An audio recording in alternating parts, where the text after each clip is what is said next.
po natin, ang sinabi ng ating pinakamamahalang Panginoon, o sinasabi po ng banal na kasulatan, na sabi po ng Biblia, magsiyaon kayo sa buong sanlibutan at inyong ipangaral ang Ebanghelyo sa lahat ng kinapan. Ibig sabihin, mga kapatid ko, ipangaral ang salita ng Diyos sa lahat ng tao sa mundong ito. Amen? Dito po, mga kapatid, mga minamahal, wala pong sinabi na persona, wala pong sinabing sino mang tao na mangaral o pangalan ng tao na mangaral, wala pong binanggit ang Biblia. Tama? Ang binanggit sa Biblia, mga minamahal ko, mga kapatid, magsiyaon kayo. Kapag sinabi humang kayo, konti lang. Pag sinabing kayo, ibig sabihin ito po ay marami. At hindi po ito nakadepende o nakadepende lamang sa isang tao. Kundi, ang sabi ng banal na kasulatan, ito po ay para sa lahat ng tao. Amen? At dito po, mga kapatid, ating pong susubaybayan, ating pong pag-aralan ang sinabi ng ating pinakamamahal na Panginoon. Dito po sa alat po ng Marcos, Kapitulo 16, ang talata po ay 15 hanggang 18, ganito po ang sinasabi ng banal na kasulatan. Ang sabi po dito ng Biblia sa aklat po ng Marcos, Kapitulo 16, ang talata po ay 15 hanggang 18. Ang sabi po dito, at sinabi niya sa kanila, magsiyaon kayo sa buong sanlibutan at inyong ipangaral ang Ebanghelyo sa lahat ng kinapan. Ang sumampalataya at mabautismuhan ay maliligtas, datapwat ang hindi sumasampalataya ay parurusahan. At lalakip ang mga tandang ito sa mga magsisisampalataya. Magpapalabas sila ng mga demonyo sa aking pangalan. Magsasalita sila ng mga bagong wika. Sila ay magsisihawak ng mga ahas. At kung magsiinom sila ng mga bagay na makamamatay, sa anumang paraan ay hindi makakasama sa kanila. Ipatong nila ang kanilang mga kamay sa mga may sakit at sila'y magsisigaling. Dito po, mga minamahal kong mga kapatid, nilarawan po ng banal na kasulatan. Na sabi po ng Biblia, magsiyaon kayo. Amen?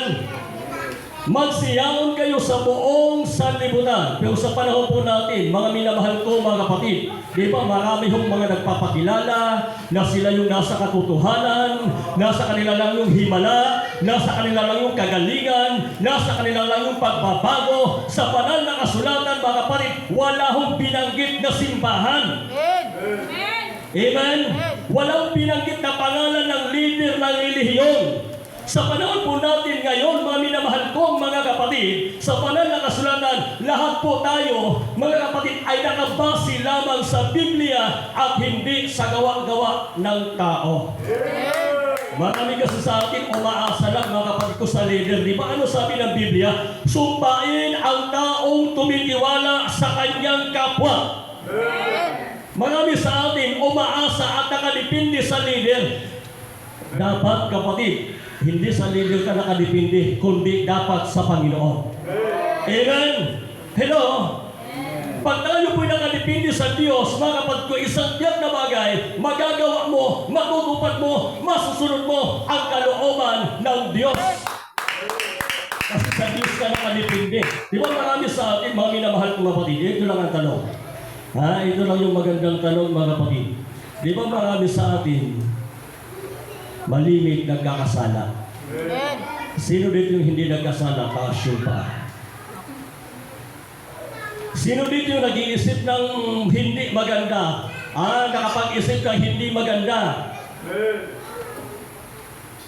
Lahat tayo, madalas nakapag-iisip ng hindi maganda. Lahat ng tao sa mundong ito, madalas nakapagsasalita ng hindi maganda. Amen? Tapos sabihin mo, matuwid ka na. Tapos sabihin mo, perfecto ka na. Sabihin mo, nasa katotohanan ka na. Mali.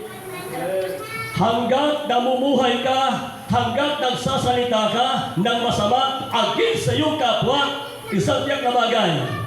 Kapatid, Yung sinasabi mong nasa katotohanan ka, yun ang sisira sa samahan ninyo. Amen? Kasi dapat sa atin kasi magiging ilaw tayo. Wala ho mga kapatid, kahit anong relihiyon ka man. Kahit anong pangalan man ang simbahan mo, basta ang mahalaga, kapatid, yung simbahan po na ating kinakaaniban ay lumalakad at namumuhay ng ayon sa kalooban ng Diyos.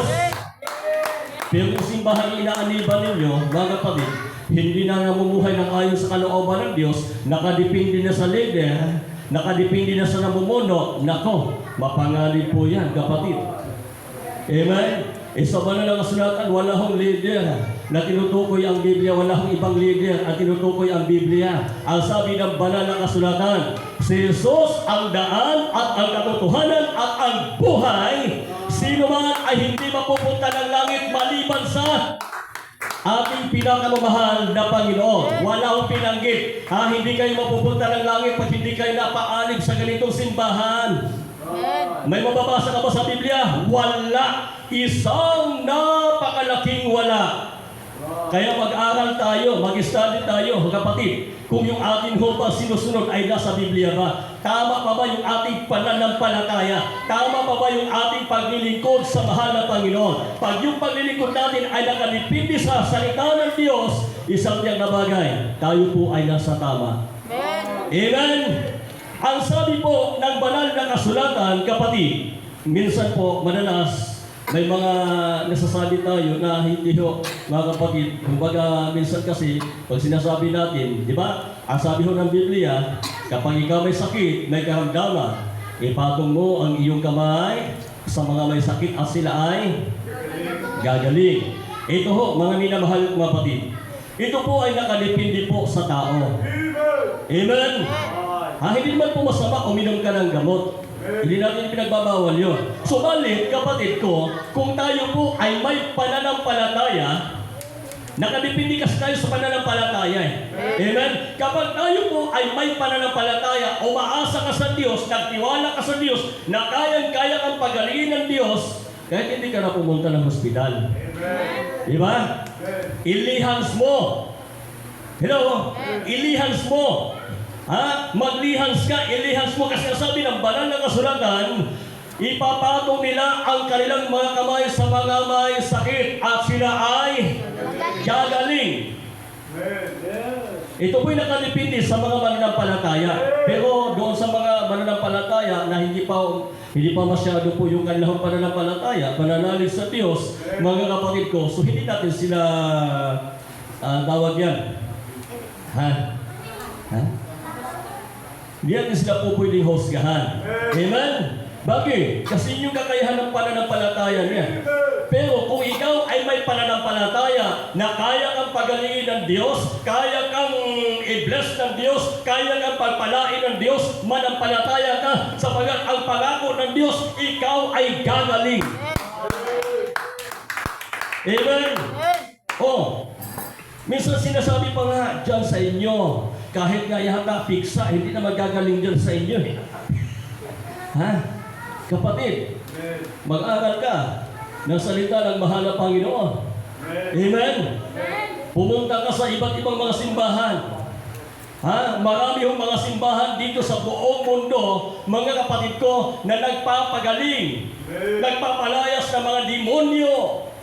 Di ba? Marami yung mga simbahan, mga kapatid, na mga binago ang mga nananahan na mga sumasamba dyan, mga nananahan dyan. Hello? Minsan kasi, mga kapatid, kinipin lang natin na tayo lang yung tama, tayo lang yung nainsakto, tayo lang yung nasa katotohanan, sapagkat yung manifestation na kapangyarihan ng Diyos ay nasa amin lang. Di ba? Di ba? Kayo na. Di ba? Yung sabi ng banal na kasulatan, ang sino mang sumampalataya, mabautismuhan, ay maliligtas. Sino mang sumampalataya, manalig, maglingkod sa Diyos, ay magkakamit ng kaligtasan. Sino yung magkakamit ng kaligtasan? Yung mga sumusunod, tumutupad sa kalooban ng Diyos. Kasi marami ho, mga kapatid, nangangaral na salita ng mahal na Panginoon. Pero sino yung pinagmamalaki? Sarili nila. Ano sabi ng Biblia sa kanila? Ang sabi sa kanila ng banal na kasulatan, mismo ang mahal ng Panginoon ang nangusap nito, ha? Hello? Kaya tayo po nakalipindi sa salita ng Diyos, so dapat kung tayo nakalipindi sa salita ng Diyos, dapat kung ikaw ay magsasalita sa iyong kapatid, sa iyong kaibigan, sa iyong kakilala, o sino man niyang mananampalataya na yan, sa iba't ibang mga sekta, sa iba't ibang grupo, dapat may pag-ibig. Huwag mo lang naitin, huwag mo lang husgahan. Paano masasabi ikaw ay ligtas? Mapanghusga ka naman, mapanglait ka naman, hindi ka naman inaano. Bakit? Pinakikilaman ka ba? Hindi naman eh. Hello? Hindi ka naman pinakikilaman, bakit ka nangialam? Hello? Malinaw po ang sinasabi ng banal na kasulatan. Ito, ang sabi po ng Mateo, Kapitulo 7, ang talata po ay 21 hanggang 23. Ganito ang sinabi, buksan po ninyo kung kayo po ay may mga Biblia. Ang sabi po dito, hindi ang bawat nagsasabi sa akin, Panginoon, Panginoon, ay papasok sa kaharian ng langit, kundi ang gumaganap ng kalooban ng aking Ama na nasa langit. Marami ang mga nagsasabi sa akin sa araw na yaon, Panginoon, Panginoon, hindi baga nagsisipanghula kami sa iyong pangalan, at sa pangalan mo'y nagpapalayas kami ng mga demonyo, at sa pangalan mo'y nagsisigawa kami ng mga maraming gawang makapangyarihan. At kung magkagayoy, ipapahayag ko sa kanila, kailanman ay hindi ko kayo nakikilala. Magsilayo kayo sa akin, kayong mga manggagawa ng katampalasanan. Sino yung ipinagmamalaki nila? Panginoon, kami lang yun nasa katotohanan.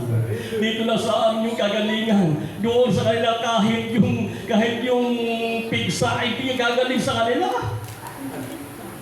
Kami lang yung maliligtas. Yun ang sabi ng leader namin. Nako, kapatid, mag-isip-isip ka. Yun ba yung sinabi ng Biblia? Di ba? Kasi pag umaasa ka sa leader, umaasa ka sa Pangulo, mapahama ka. Amen? Kaya huwag tayong umasa sa tao. Dapat tayo po'y umaasa sa Diyos, sapagkat ang Diyos ang lumikha sa tao, ang Diyos ang gumawa sa tao, ang Diyos ang dapat mong pagkakatiwalaan. Bakit hindi ka ba marunong magdasal? Hindi ba tayo marunong magdasal? Para iasa pa natin sa hindi naman masama na humingi tayo ng backup prayer. Okay po yun. Good po yun, kapatid. Kaya kung may sakit ang sino man sa inyo, ipatawag ninyo ang mga matanda sa iglesia. Amen. Good yun. Pero, dapat hindi ka lang nakadepende doon sa leader mo. Dapat ikaw din.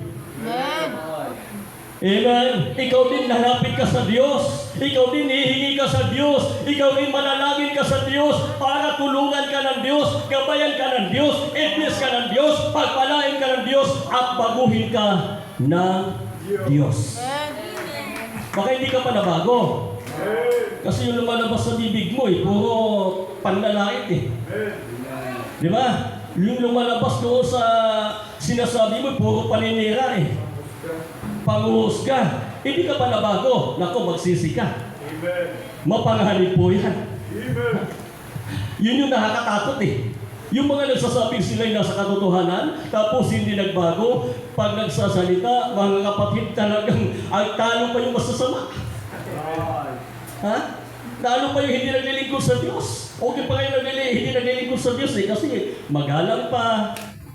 Pag nagsalita yan, mga kapatid, talagang may pag-ibig, mapagbigay, mapagmahal. Oh, italo ka pa. Diba? Kung nakikinig ka. Lahat ay Muslim, praise Lord. Madalas kasi, inaangkin lang natin. Yung kapurihan, dapat kapurihan para sa Diyos. Amen? Kapurihan dapat para sa Panginoon. Manalangin tayo humingi tayo ng tulong sa ating mga leader sa simbahan. Okay, good po yan, kapatid. Hindi ho masama yun. Pero, dapat ikaw din nananalangin. Amen? At huwag ka lang nakadepende doon sa panalangin nila. Di ba? Huwag ka lang nakadepende doon sa panalangin ng leader. Dapat ikaw din ay nakadepende sa Panginoon. Amen? Kapag sama-sama kayong nananalangin, nagkakaisa kayong nagdadarasal, nagkakaisa kayong lumalapit sa Diyos, yung leader ninyo lumalapit sa Diyos, pero dapat yung leader buhay. Kasi yung madalas kasi pinagmamalaki yung leader, patay na eh. Paano kayo may pagdarasal nun? Ipinagmamalaki yung patay na. Wala na. Sa Biblia, wala na silang kuha ngayon sa mga buhay. Kung mayroon tayong dapat, yung leader natin, leader natin, mga kapatid, yung buhay, yun yung i-kuha natin. Doon tayo humihingi ng backup prayer, o sa mga manggagawa, sa pastor natin. So doon tayo hihingi ng ating pong backup prayer para sa ating mga problema, sa ating mga karamdaman, na sa pagsubok man tayo, o ano man yung pinagdadaanan natin, doon tayo hihingi ng tulong, hindi sa patay, kundi sa buhay. Kasi delikado yan. Basahin ninyo yung Biblia kung ano pa yung nagagawa ng patay. Wala na. Kaya nga sabi ng banal na kasulatan, habang buhay ka pa, gawin mo ang matuwid at mabuti sa paningin ng Diyos. Pag tayo'y namatay, mapupunta ho tayo ng langit. Yun yung dapat ginagawa ng tao. Amen? So ngayon, nasabi ng banal na kasulatan. Ano sabi ng Biblia? Ang sabi po ng banal na kasulatan, mga kapatid, marami ang magsasabi sa akin. Kailan yon? Sa araw na yon. Dito mga minamahal ko kapatid, tandaan po ninyo. Ngayon kasi, may chance pa tayo. May pagkakataon pa tayo magbago. Amen? May pagkakataon pa tayo na magbago. Dahil sabi ng banal na kasulatan, sa araw na yon. Kailan yon? Yun yung araw ng paghuhukom. Sa araw na yon, maraming magsasabi sa akin. Kanino magsasabi? Sa mahal ng Panginoon, lahat ng tao, maraming tao magsasabi, Panginoon, Panginoon, sa lupa, nangangaral kami ng iyong salita. Sa lupa, pinagaling yung aming karamdaman, na bago yung aming buhay. Nagbabalayas kami ng mga demonyo sa iyong pangalan, Panginoon. Maraming mga himala ang nangyari sa buhay namin. Pero ano sabi ng mahal na Panginoon? Ang sabi ng mahal na Panginoon, lumayo kayo. Kayong mga manggagawa ng katampalasanan. Bakit? Habang nandito sila sa mundo, habang sila'y namumuhay, wala silang ibang ginagawa kundi manira, manglait sa kanilang kapwa. Mag-usik sa kanilang kapwa. Di ba? Yun yung ginawa nila sa mahal ng Panginoon eh. Amen? May ginawa ba sa kanilang masama ang Panginoon? Wala namang ginawa sa kanila. Hindi naman sila nilait, hindi naman sila siniraan ng mahal ng Panginoon. Pero anong ginawa nila? Inusig nila, nilait nila, pinagsasabihan nila ng iba't ibang mga salitang, mga masasamang salita. Diba? Hinusgahan nila, ang sabi nila, so hindi ka Diyos, hindi ka si Kristo, hindi ka anak ng Diyos, tao ka lang. Kaya kawawa ka naman, kasama ka nila sa humatol sa mahal na Panginoon. Kaya kung sinong hahatol sa inyo, ang hinatulan nila, hindi kayo kundi ang Panginoon. Di ba? Wala ka namang ginawang masama sa kanila. Bakit lalaitin ka nila? Bakit uusigin ka nila? Kung may ginawa ka man, pas na yun. Iba na yung kasalukuyan eh. Di ba? Hello? Lahat tayo magsabi, praise the Lord. Lahat naman eh. Si Pablo, di ba nagkasala si Pablo? Naging mag-uusik siya, naging mamamatay tao siya. Pero anong ginawa ng mahal na Panginoon? Tinawag siya ng mahal ng Diyos at binigyan siya ng pagkakataon na magbago at nangaral siya ng salita ng Diyos. Ito ang magandang tanong, kapatid. Hindi ka ba nagkasala? Para husgahan mo yung iba? Para husgahan mo yung nagkamali noon, nagkasala noon? Ang tanong lang, balikan mo na yung sarili mo. Hindi ka ba nagkasala? Hindi ka ba nagkamali? Oh. Yan yung pag-isipan natin, mga kapatid. Huwag lang ho natin titingnan ang pagkakamali ng iyong kapatid. Amen? Huwag mo lang tingnan yung pagkakamali ng iyong kapwa. Dapat tingnan mo din yung sarili mo. Ikaw ba'y hindi nagkamali? Ikaw ba'y hindi nagkasala? Ang tanong, kapatid, ito ang kailangan natin. Kung yung kapatid mo na nagkasala, ipanalangin mo. Amen? Kung yung kapatid mo nagkasala, kausapin mo. Kung yung kapatid mo, mga kapatid, maaaring mapapahamak na at mayroon ka namang paraan para hindi siya mapahamak, sabihin mo. Amen? Hindi dapat husgahan. Hindi dapat laitin. Hindi dapat siraan. Kundi dapat i-lift up mo siya. Ibangon mo siya. Palakasin mo siya. Yun ho ang tama. Mayroong pag-ibig. Ang siyang na bunga ng Espiritu ay nasa sayo. Pero pag nalalait ka, nag-uusig ka, nako. Wala. Unang-una doon, pag-ibig eh. Amen? Doon sa mga nalalait, may pag-ibig ba doon? Doon sa mga naninira, may pag-ibig ba doon? Doon sa mga nagsasalitang maiimpierno na yan. May pag-ibig ba doon? Wala naman pag-ibig doon eh. Kailangan sa natin pag-ibig. Amen? Igares mo yung kapatid mo, palakasin mo sila, sapagkat yun yung nasa Biblia. Amen? O, pero kung wala namang ginawa sa'yo masama, ay bakit? Galit na galit ka. Lahat tayo masama. Ang laki yata ang ginawa nitong kasalanan eh. Ha? Kasi galit na galit sa'yo eh. Diba? No? Ang laki yata ng kasalanan ninyo eh. Galit eh. Huh? Lahat tayo masahil, praise the Lord. Tayo ho, mga kapatid, dapat ang galit hindi mananahan sa puso natin. Amen? Kasi pag nagtatanim ka na sama na loob sa iyong kapatid, baka ka na pumatay. Di ba? Sa luwang tipan, kailangan mo muna pumatay. Pero sa bagong tipan, mag-isip ka na ng masama sa iyong kapwa, mamamatay tao na. Titingin ka lang sa isang taong may pagnanasa, nanganunya ka na. Amen? Hello? Lahat tayo masabi, praise the Lord. Kaya, ang kailangan ho natin, mga minamahal ko, mga kapatid, buksan ang ating kaisipan, ang ating mga pag-unawa, at unawain po natin yung ating pong mga ginagawa kung ito po ba ay naaayon pa sa kalooban ng Diyos. Dahil ang sabi doon sa ating binasa, hindi lahat na nagsasabing Diyos ko, ay papasok sa kaharian ng langit.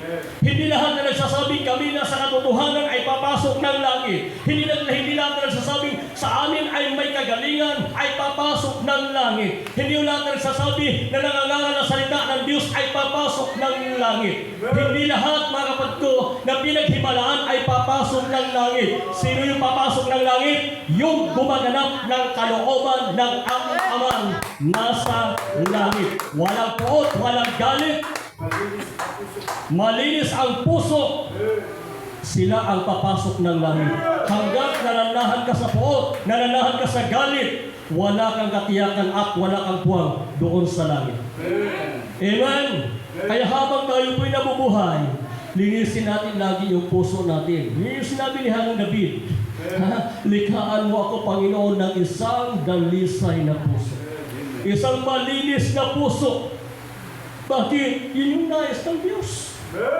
Amen? Kaya sabi ng banal na kasulatan, mga minamahal kong mga kapatid, kung ikaw nangangaral ng Ebanghelyo sa mga tao, dapat mayroon hong pag-ibig. So ngayon, tuturuan mo sila ngayon. Manampalataya kayo sa Diyos, maniwala kayo sa Diyos, at isang tiyak na bagay, mayroon pong ipinangako ang Diyos, ikaw ay maliligtas. Pag ikaw sumapalataya, naniwala, nabautismuhan, nagpatuloy, kasi marami hong nagpabautismo, hindi nagpatuloy. Amen?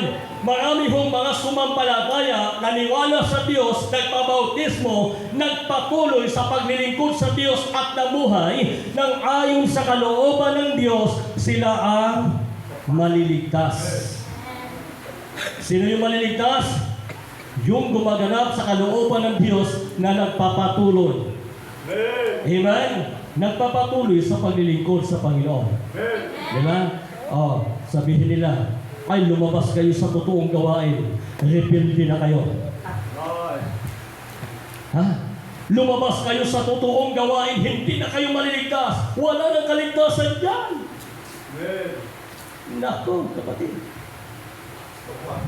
Kung yun yung sinasabi sa Biblia, sa mga gumagawa sa kalooban ng Diyos, walang kaligtasan, tama yung pagsampa, tama yung pagpupuri, tama yung paglilingkod, at sabihin mong ginaya ka, dapat ka pa magpasalamat kasi ginaya ka. Sino ba dito hindi gumaya? Yung lahat ng kanta na kinakanta ninyo, hindi nyo ba ginaya? Kayo ba yung may gawa niyan? Kayo ba yung nag-compose niyan? Hindi naman eh. Ginaya nyo rin naman. Di ba? Kung kayo ang gumawa niyan, kayo yung nag-isip niyan, kayo yung nag-compose niyan, sigurado, pag kami ang gumaya, ibig sabihin, nanggagaya kami.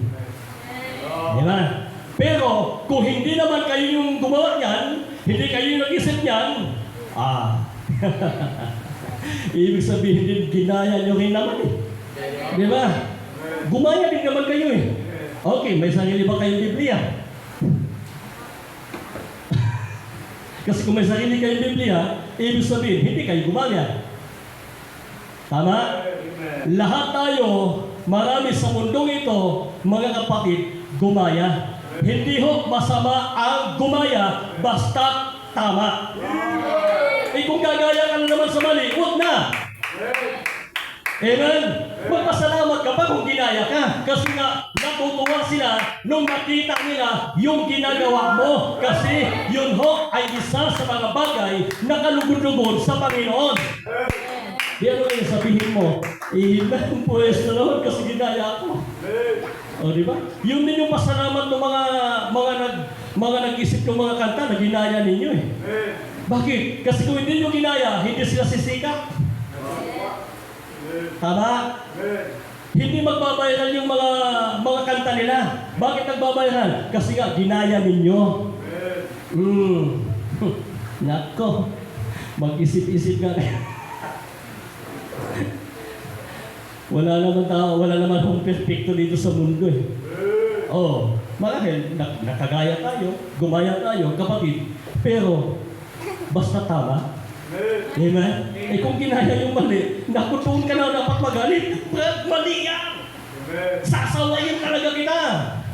Pero kung ginaya, tama naman. Pagpupuri naman sa Diyos, pagsamba naman sa Diyos. Dapat kang papalakpak ka pa. Marami na kami. Marami na kami nagpupuri sa Panginoon. Ang sabi ng banal na kasulatan, laksa-laksa ang mga anghel sa langit na nagpupuri sa Diyos. Dahil sa mga mananampalatayan, lumalapit sa Panginoon. Amen? Okay. Ito, mami na mahal ko mga kapatid. Kasi, ilang minutes na ba tayo? Ha? Okay. Huli na to. Last na ito mga kapatid. Dito, sinasabi po ng banal na kasulatan, sino yung nangaral? Sino yung nakita ni Juan? Si Juan, mayroon siyang nakita. Kasama sila, yung mga sumasaway dyan, kasama yan sila ni Juan. Ha? O kaya anak ito ni Juan, lahi ito ni Juan, na sinasaway yung mga nangangaral, sinasaway yung mga nagpupuri sa Panginoon. Kasi sabi nila, hindi namin ito kasama eh. Iba ito eh. Mga rebel dito. Di ba? Yung sabi ni Juan eh. Hello? Yun yung sinabi ni Juan. Ang sabi ni Juan, Panginoon, mayroon dito nangangaral, nagpapalayas ng mga demonyo sa iyong pangalan. Hindi natin sila kasama, mga rebelde ito, Panginoon. Kaya pinagbawalan namin, pinatalsik namin. Amen. Ha? Meron yan? Meron. O kaya yung kuhan dyan, mga kapatid.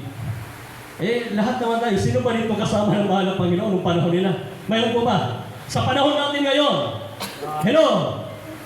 Sa panahon pa natin, mayroon pa pong mga apostol na kasama ng mahal ng Panginoon sa panahon natin ngayon? Wala naman eh. Ibig sabihin, isa tayo doon. Isa ka doon, kapatid. Ang sabi po ng banal na kasulatan, dito po mga kapatid ko, sa aklat po ng Marcos, Kapitulo 9, ang talata po ay 37 hanggang 40. Huli na po ito mga kapatid. Medyo hahaba tayo ng konti. Okay. Ang sabi po dito ng Marcos Kapitulo 9, ang talata po mga kapatid ko ay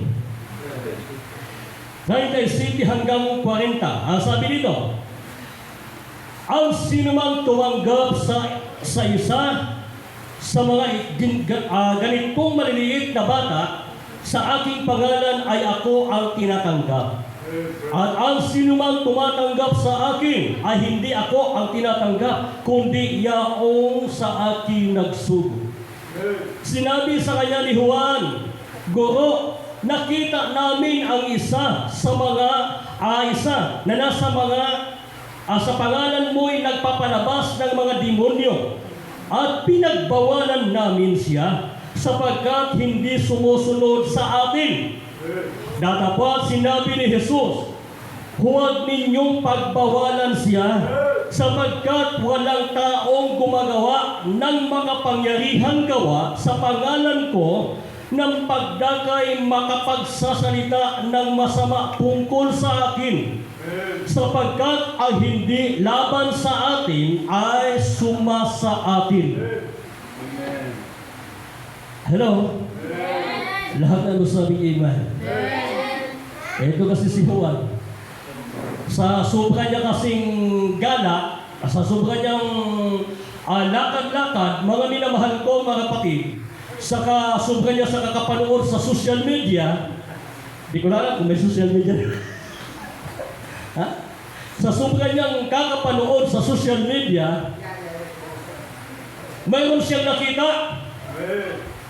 Hello? Ang nakita niya, sabi niya, Panginoon, mayroon dito nangangaral. Gamit yung pangalan mo. Ay, hindi pala, simbahan pala. Ha? Mayroon dito. Ginagaya yung pagpupuri natin. Ginagaya yung pagpapasalamat natin. Ginagaya yung paglilingkod natin. Pinagbawalan namin Panginoon. Ha? Hello? Lahat ang sabihin. Sino yun? Si Juan. Kaya mga minamahal ko mga kapatid, kung bukas yung ating isip, yung ating puso, kung yung ginagawa nila ay pagpupuri sa Diyos, yung ginagawa nila ay papasalamat sa Diyos, yung ginagawa nila ay paglilingkod sa Diyos, ano ba ang kailangan mong gawin? Magpasalamat ka sa Panginoon. Amen? Amen. Kasi yung tao na yun, hindi nila kasama. Yung mga ngaral na yun, hindi nila kasama. Subalit, dahil nanampalataya sa mahal na Panginoon, narinig niya ang kapangyarihan ng Diyos, ang pagpapagaling ng Diyos, nanampalataya siya ayon sa Biblia, ang sumampalataya at mabautismuhan ay maliligtas, datapwat ang hindi sumasampalataya ay parurusahan, at doon sa sumasampalataya may kalakip na kapangyarihan. Kung ikaw sumasampalataya ka, naniniwala ka sa Diyos, mayroong kalakip na power. Sabagat ang sabi ng Biblia, ang kaharian ng Diyos ay hindi sa salita, kundi sa kapangyarihan. Amen. Amen? Amen. Manampalataya ka sa Diyos, maniwala ka sa Diyos, gawin mo ang kalooban ng Diyos. Isang tiyak na bagay, kapatid, i-bless ka ng Diyos. Amen. Gusto natin i-bless tayo ng Diyos. Pasalamat na tayo sa panahon natin ngayon. Marami na hong nangangaral. Di ba? Sa panahon ni Noe, ilan lang ba siya? Isa lang. Sa loob ng 120 years na nangangaral ito si Noe, kapatid, ilan lang hong naligtas? Ilan lang yung nakalapit sa Diyos? Siguro mo sa panahon natin ngayon, ganun marami na mahal kong kapatid, marami nang nangangaral na salita ng mahal na Panginoon, marami na po nagpapaliwanag patungkol sa pagkaharian ng Diyos, so marami hong makalapit sa Diyos. Diba? Kasi marami na hong hihiwalay sa paggawa ng kasalanan. Narinig nila yung pangangaral, narinig nila yung pagpupuri, yung pasasalamat mo na binago ka ng mahal na Panginoon, narinig nila yun. Kaya sila naman ay nanampalataya, nagtiwala sa Diyos, kaya sila naman ay pinagpala ng Diyos. Kaya dapat ka pa magpasalamat. Ginamit ka eh. Amen? Amen? Ginamit ka. Dapat ka pa magpasalamat sa Diyos kasi ginamit ka eh. Kung yung mga leader natin, hindi sila ginamit ng mahal na Panginoon noong mga panahon, makalapit kaya tayo sa Diyos? Hindi naman eh. Kung walang mga nagsakripisyo na leader natin, kapatid, makalapit kaya tayo sa Panginoon? Kaya tayo nakalapit, nakapaglingkod sa Diyos dahil mayroon pong mga nagsakripisyo. Dahil mayroon pong mga taong nagtiis. Dahil mayroon pong mga taong handang magpatuloy sa paglilingkod sa mahal na Diyos. Amen? Amen? O ngayon, ginamit ka ng mahal na Diyos. Nakalapit sila dahil sa iyo. Pasalamat ka sa mahal na Panginoon. Darating ang araw, ikaw yung may reward. Amen? Pero, paano ka bibigyan ng reward? Kung nakita nila doon sa social media, wala yung sa katotohanan, mga rebelde yan, mga swail yan, matitigas ang ulo niya.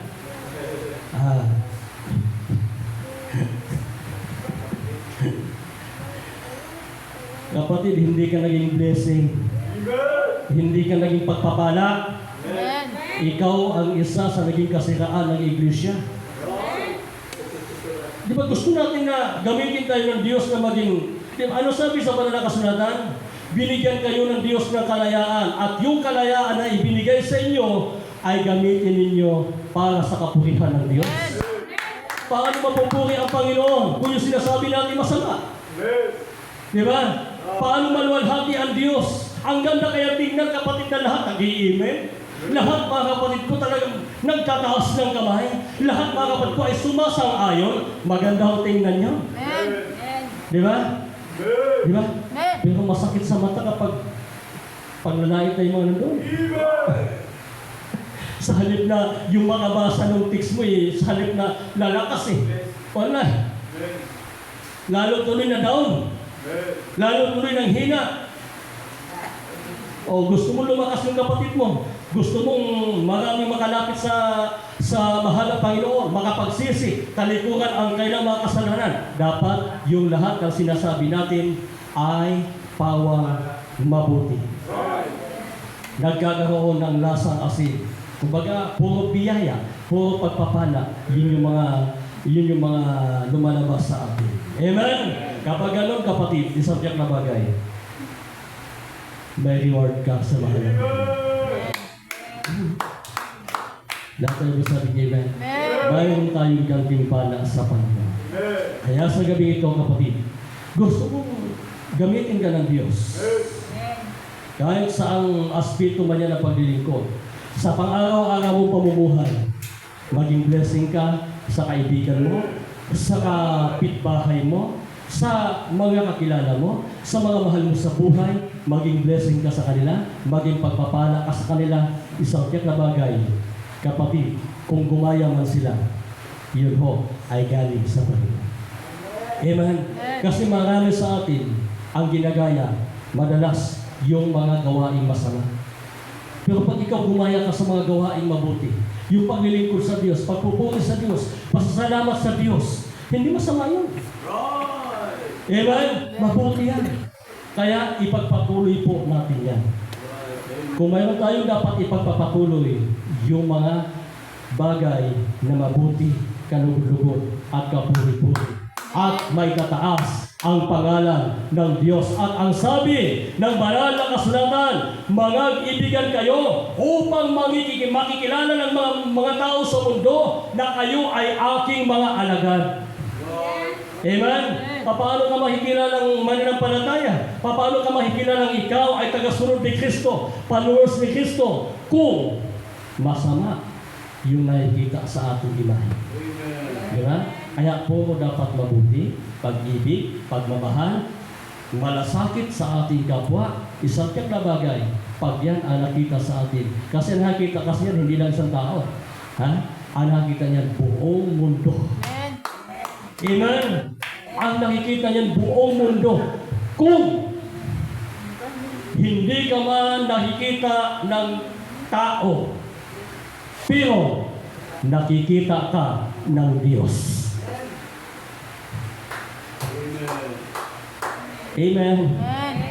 Ha? Hindi ka man nakikita ng tao, nakikita ka ng Diyos. Nakikita ka ng mahal na Panginoon. Kaya yun yung pagpapatuloy po natin yung mga gawain mabuti. Amen. Tayo pong lahat, mga kapatid ko, ay tumayo at tayo po ay umamit sa ating pinakamamahal na Panginoon.